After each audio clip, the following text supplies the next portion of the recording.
Just take a look at the ranking of countries by the level of higher education. Noticed it already? Yes, the USA takes the first place. And not just in this ranking. In this video, I will tell you all about the American education system. You will learn why American universities are so cool, why the school education in this country is so poor, and also where so many Nobel Laureates in the country come from. And at the end of the video, you will learn about an amazing association that bears a proud and strange name, Ivy League. Enjoy watching. Have you ever studied various rankings of national education systems? No?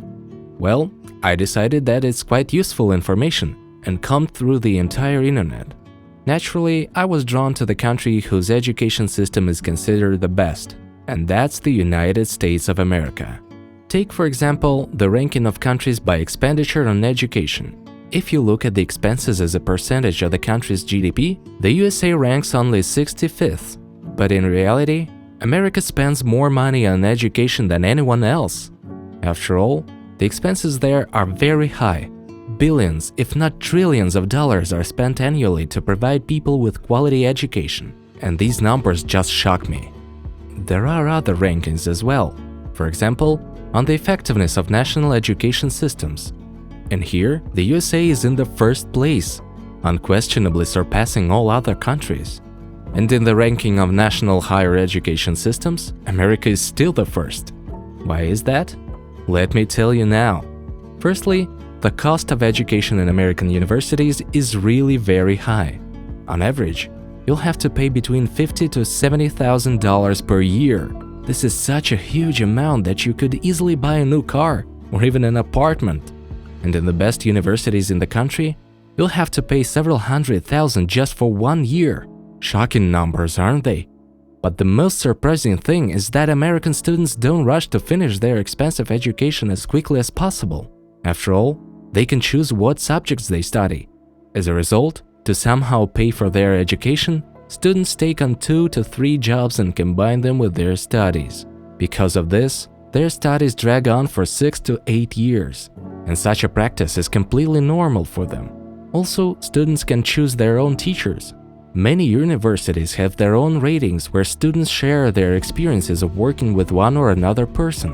Thanks to this, the USA occupies the first place in various global rankings.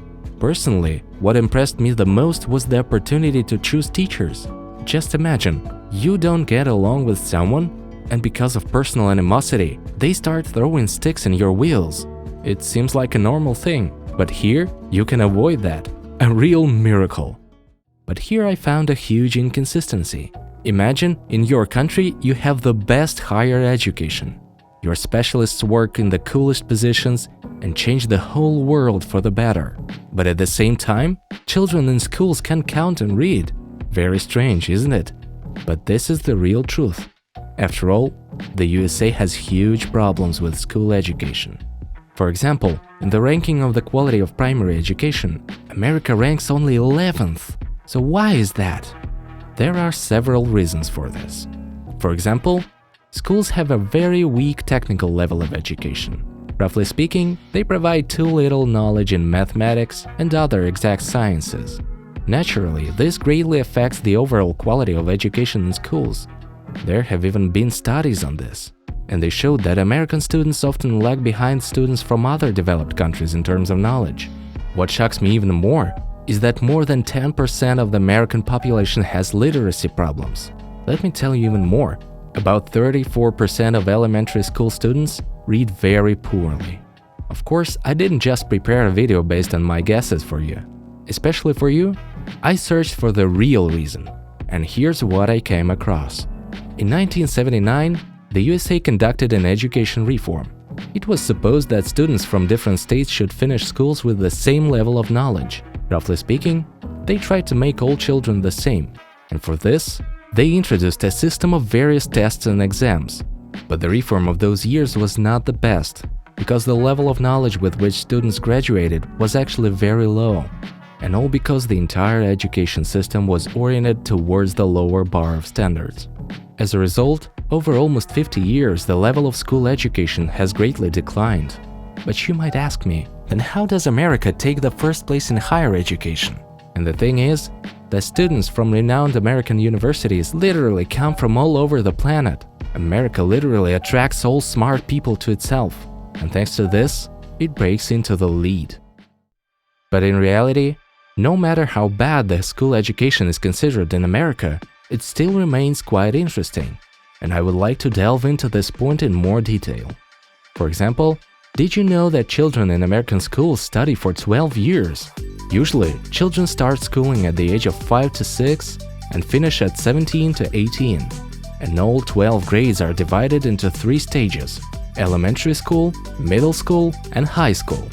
The elementary school is considered from 1st to 5th grade inclusive. The middle school is from 6th to 8th grade. Well, and high school is from 9th to 12th grade. And the most amazing thing is that not only the name changes, but also the educational institution itself. Inside, everything is arranged like in a separate town. After all, it's not one building standing in the middle of the city. There are sports halls with playgrounds, libraries, pools, and even cafes with shops. In general, it's a full-fledged district. And also, in the USA, there are no kindergartens. Secondary education begins immediately with elementary school.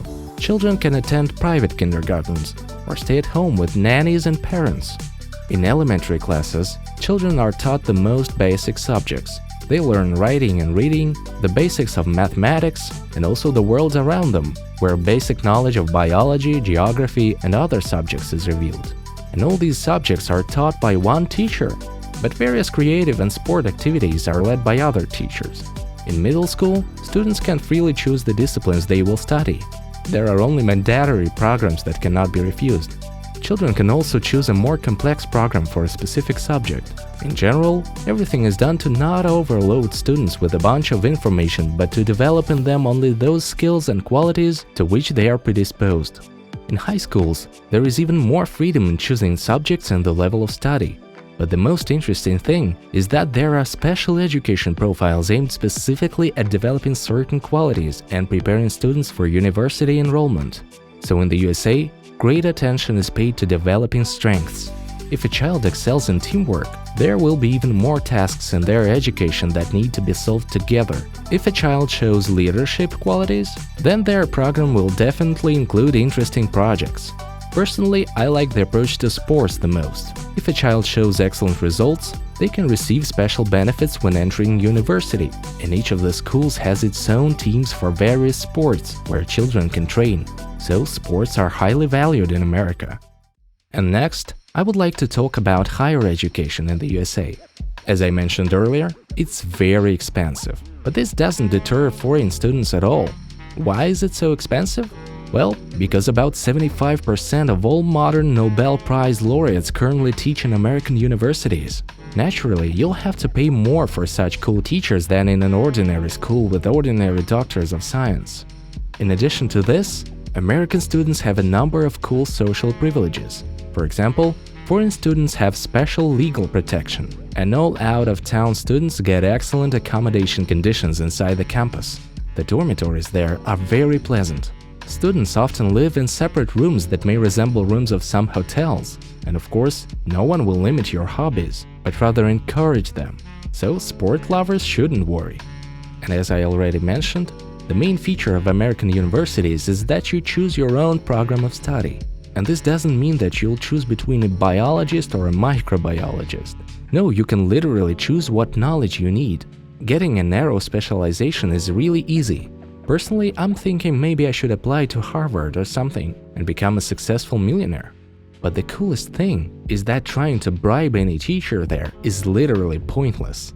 After all university faculty members have huge salaries. So, a mediocre student like me has no place at Harvard. Okay, joking aside. Next, I'll tell you some really scary numbers. Right now, over 21 million people are getting education in America. It's just shocking. True, this number includes literally everyone, including foreigners. And by the way, there are almost 800,000 of them. I'm just wondering, where in the world are there so many millionaires who can afford to spend hundreds of thousands of dollars annually on education? And did you know that there's the Ivy League in the USA? No, it's not a cult of plant worshippers. It's an association of elite private American universities. This league includes such renowned universities as Brown University, Columbia University, Cornell University, Harvard University, University of Pennsylvania, Princeton University, Yale University, and Dartmouth College.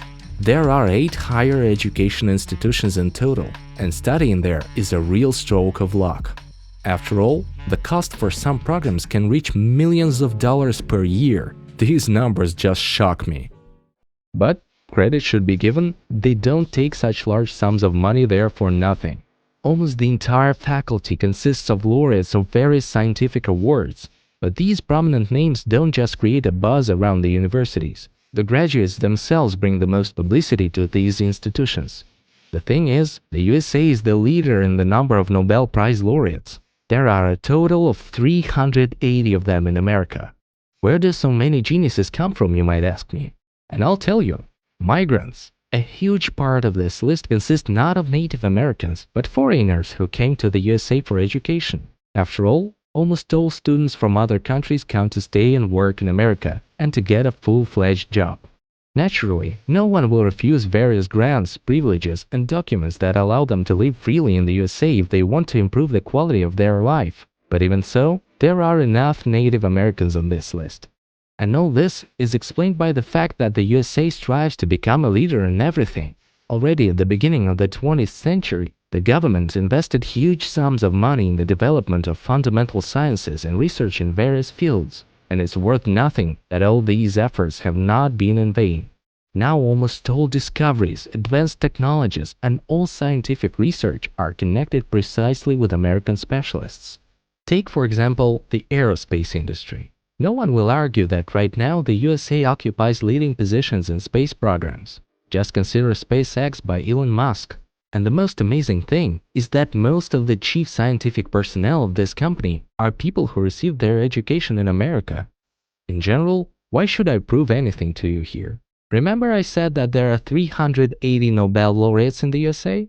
So, in the world, there are only 943 of them. More than a third of them are in America. I think now no one will argue that the best higher education is currently in the USA. But personally, I'm most impressed by another fact. Did you know that 8 out of the top 10 universities in the world are from the USA? And these are all Ivy League schools.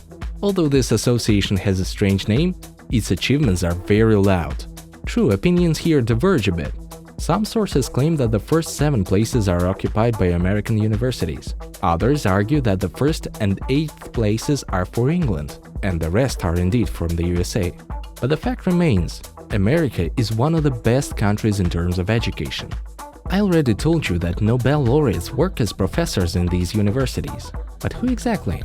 Here, for example, Jennifer Doudna, the greatest chemist who developed the genome editing method. She was honored with her fame in 2020 when she was awarded the Nobel Prize.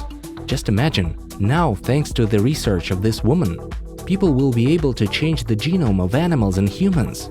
It's needless to say how beneficial this development is. If these studies continue, humanity will be able to completely program the organism as it wishes. And even the most dreadful, invincible diseases such as cancer will not be scary.